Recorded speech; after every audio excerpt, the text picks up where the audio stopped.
and welcome muli sa another episode ng Aling Oday's Kitchen. Gagawa tayo ngayon ng pansit bihon na puti.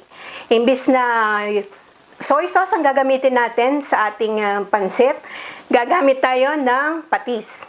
And here are the following ingredients.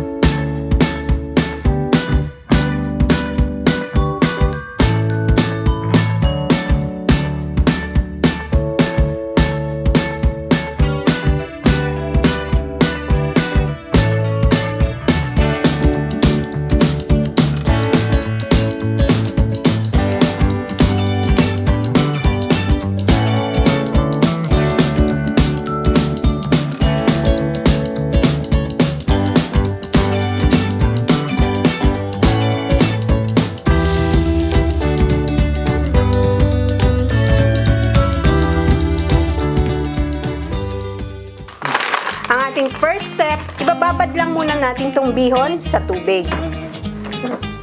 Pupunuin lang natin ang tubig yan, ibababad natin.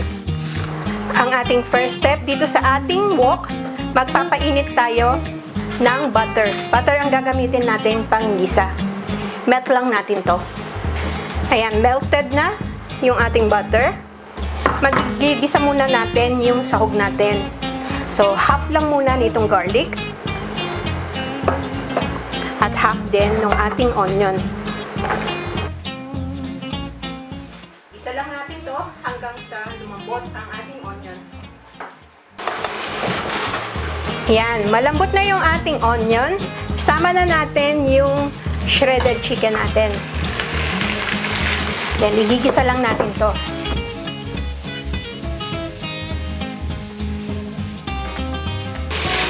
Ayan, nagisa na natin yung chicken. Isasama na natin yung gulay. Kahit anong gulay ang ilalagay nyo. So, ilagay ko muna yung carrots kasi matigas yan.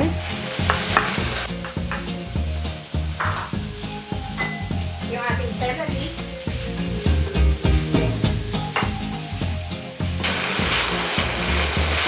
So, isa lang muna natin to for a minute.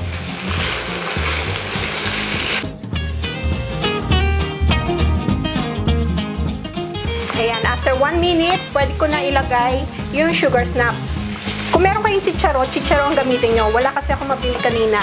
Kaya yan na lang sugar snap ang gagamitin ko. Then, yung ating bagu beans or green beans.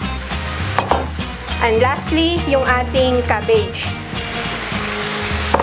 Haluin lang natin to.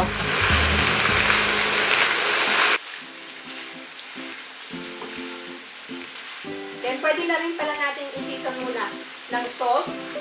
Adjust nyo na lang according to your taste. At ang ating pepper.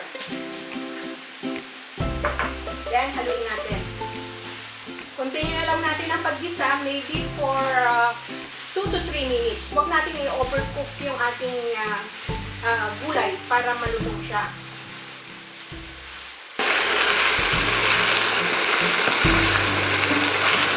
Natikman ko na to, medyo matabang pa. So, lagyan ko na lang ng patis. Adjust nyo na lang according to your taste. Then, continue natin ng paghalo hanggang maging half cook lang ang ating gulay. Ayan, half cook na yung ating gulay. Saling ko na ito. Magpo-proceed tayo sa ating next step. Using the same pan, nagpainit uli ako ng butter. Then, ilagay na natin yung kalahati ng ating garlic. Gigisa ulit tayo. At yung ating sibuyas. Malalambutin lang natin ito. Ayan, malambot na yung ating sibuyas. O, ilalagay na natin yung chicken broth. Kalahati lang kasi muna ng ating bihon ang iluluto ko kasi maliit itong aking wok.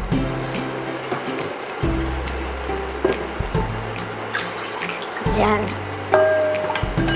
Then, pwede na nating lagyan ng pepper. At yung ating patis na pangtimpla. Adjust nyo na lang according to your taste.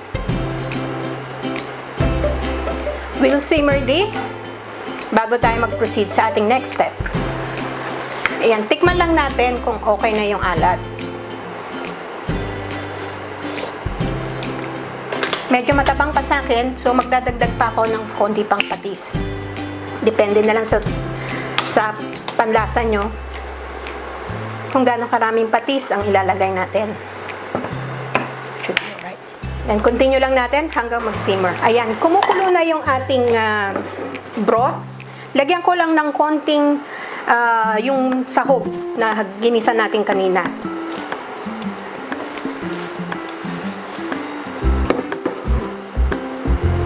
Then yung ating binabad na bihon kanina, eto na, na-drain ko na. Ilagay na natin. Half lang muna ilalagay ko.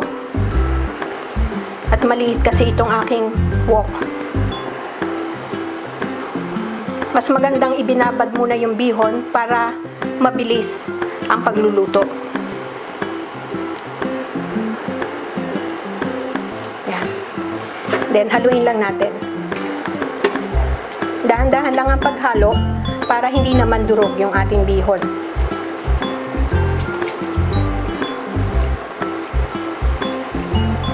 Dahil dikit-dikit pa siya, hiwa-hiwalayin lang natin.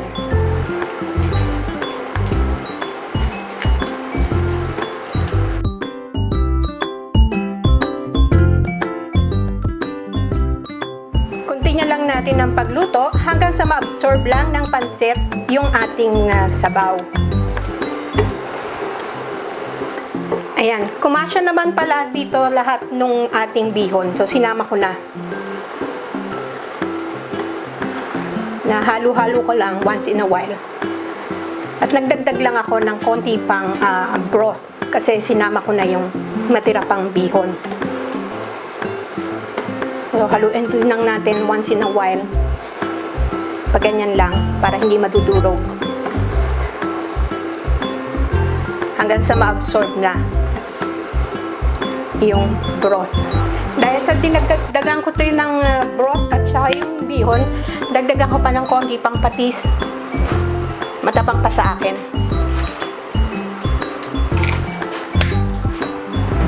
Haluin na lang natin ulit. Yan.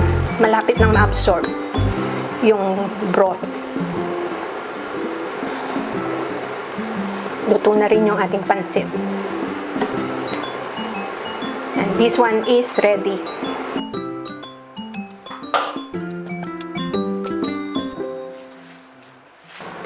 Yan, naisali na natin dito sa ating serving plate ang ating pansit.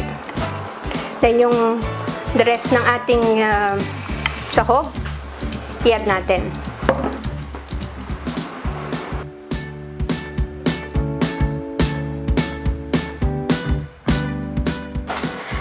Ayan, well mixed na. Then ilagay natin yung topping sa ibabaw para may extra tayong dagdag presentation. Then gagamit ako ng lemon. Kung meron kayong kalamansi. Lagay lang natin sa side. Yan. Ito ang kakaibang pansit. Walang kulay siya. So pansit na puti. Sana magustuhan nyo itong recipe na ito and share it with your friends. Don't forget to subscribe sa isa ko pang YouTube channel na Oday Vlogs. Ang link makikita nyo sa description box below. Ako po si Aling Oday. Magkita-kita ulit tayo sa aking susunod na video. Salamat! Bye!